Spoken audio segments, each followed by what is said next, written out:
I'm happy to assist the member with some advice as to what would improve this legislation, but it would require some action away from this place initially, because it would require a substantial review of the issues that really were the reason for the original sunset provision.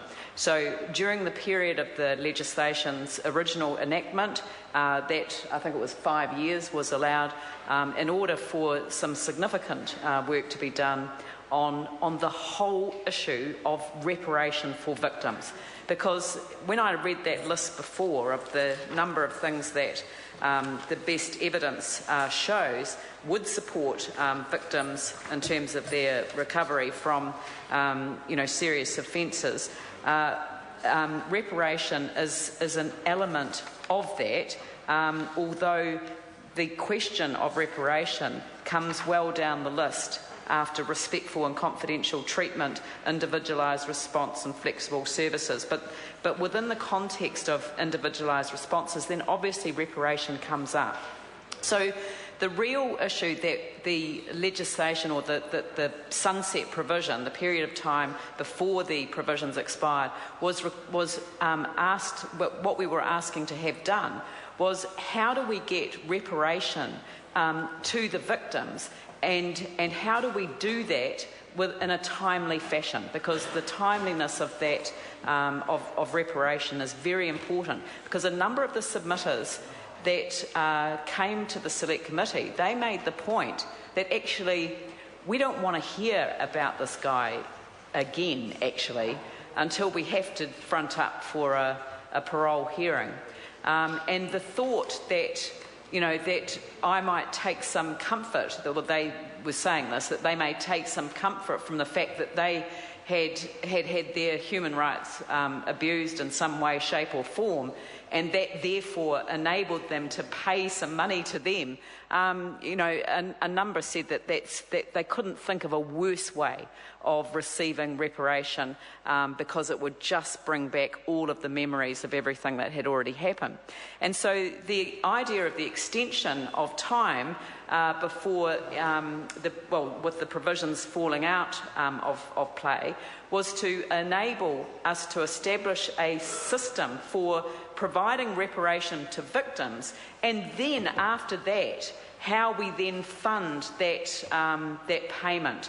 And part of that payment wasn't just to come from the chance that a person's rights had been abused in prison. It would have enabled us to then look at any windfall provision. It could have been a tax, an additional tax, like a student loan, additional tax repaid from earnings by those who've offended against someone. Because remember, not everyone who's in prison is actually caused a victim of a crime. They may in fact be the sole victim of their crime. They may have driven drunk several times and ended up without having caused an accident, but having been caught, ended up in prison. They may have been in prison for possession of marijuana. They might have been in prison for possession of another drug for their own personal use. So there is a whole lot of reasons. And driving offences is actually a significant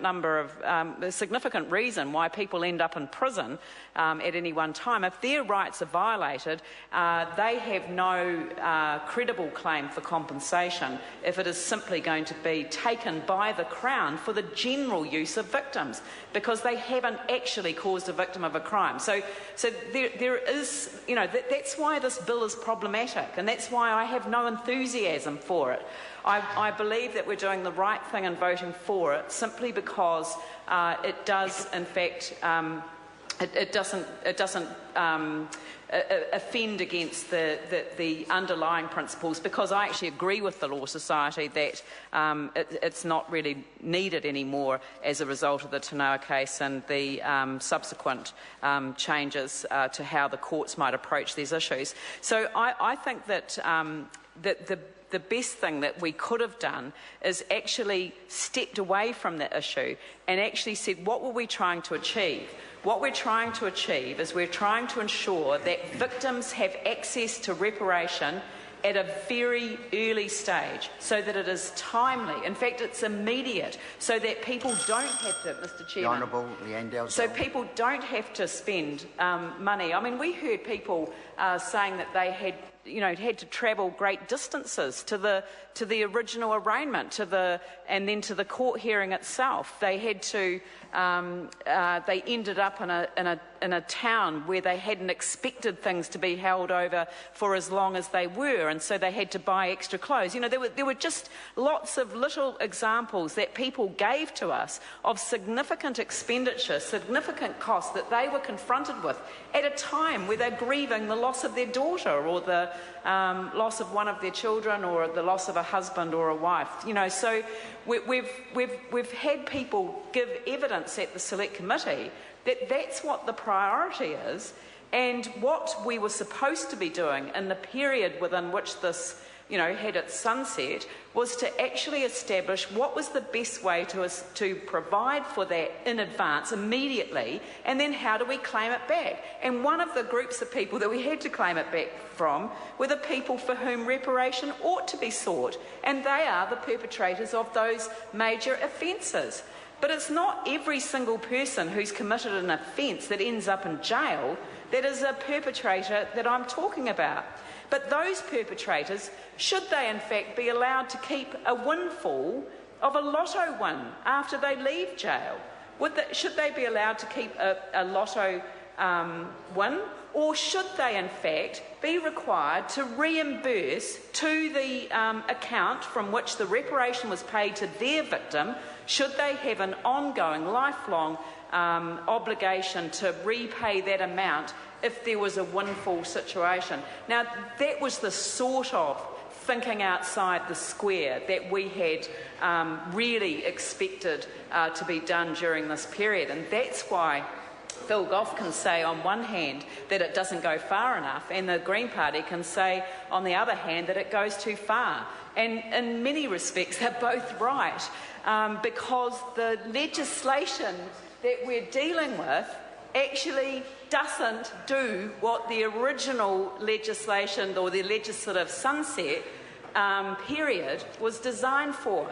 That was designed for a very specific, serious piece of work, and this bill doesn't deliver on that, and I think that's the tragedy of it. But on balance, as I said before, that is why Labor is voting for it. The question is, at part 1, stand part. Those that opinion will say aye. To the contrary, no. The ayes have it. The ayes. Party vote's been called for. Ask the clerk for a party vote. New Zealand National. 59 votes in favour. New Zealand Labour. 33 votes in favour. Green Party. 14 votes opposed. New Zealand First. 7 votes in favour. Māori Party. 3 votes opposed. Mana. 1 vote opposed. Act New Zealand. 1 vote in favour. United Future. 1 vote in favour. Brendan Horan. 1 vote opposed.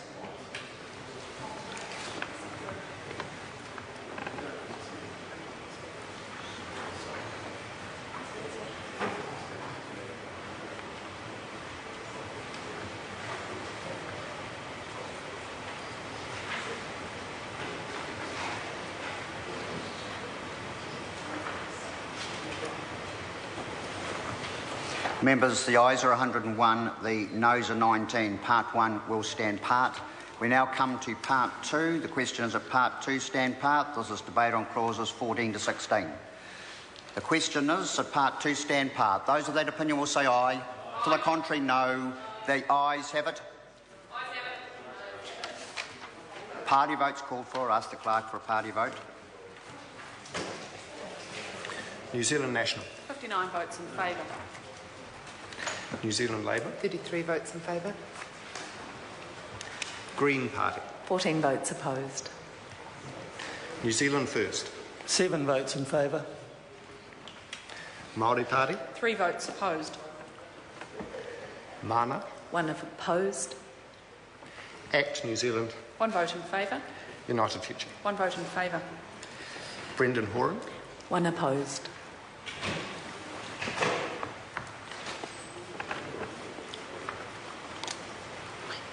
Members, the ayes are 101, the noes are 19. Part 2 will stand part. We now come to the clauses. The question is, are clauses 1 to 3 stand part? The question is, a clause 1 stand part. Those of that opinion will say aye. To the contrary, no. The ayes have it. Party votes called for. Ask the clerk for a party vote. New Zealand National. 59 votes in favour. New Zealand Labour. 33 votes in favour. Green Party. 14 votes opposed. New Zealand First.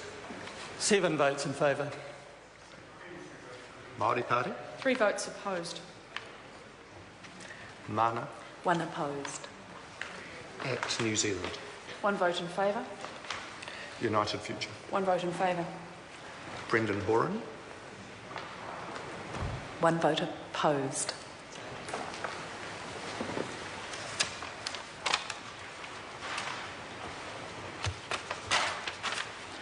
Members, the ayes are 101, the noes are 19. Clause 1 will stand part. The question now is, a clause 2 stand part. Those of that opinion will say aye.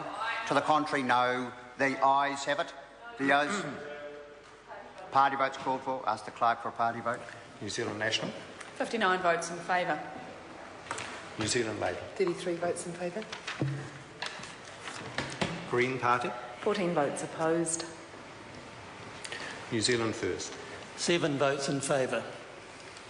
Māori Party. 3 votes opposed. Mana. 1 vote opposed. Act New Zealand. 1 vote in favour. United Future. 1 vote in favour. Brendan Horan. 1 vote opposed.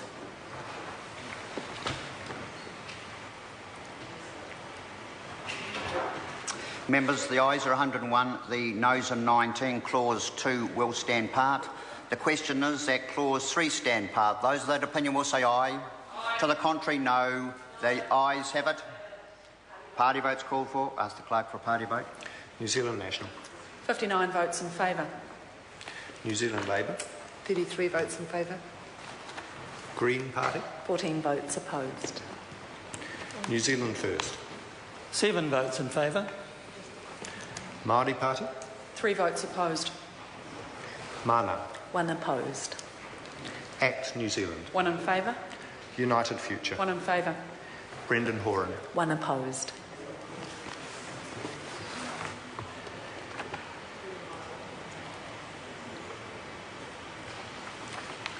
Members, the ayes are 101, the noes are 19. Clause 3 will stand part. I will report this bill without amendment. Do I abstain?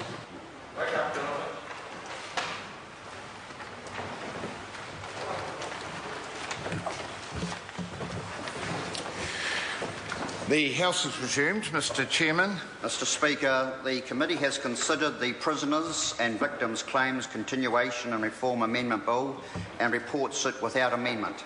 Mr Speaker, I move that the report be adopted. Question is that the report be adopted. Those of that opinion will say aye. Aye. Contrary, no. The ayes have it.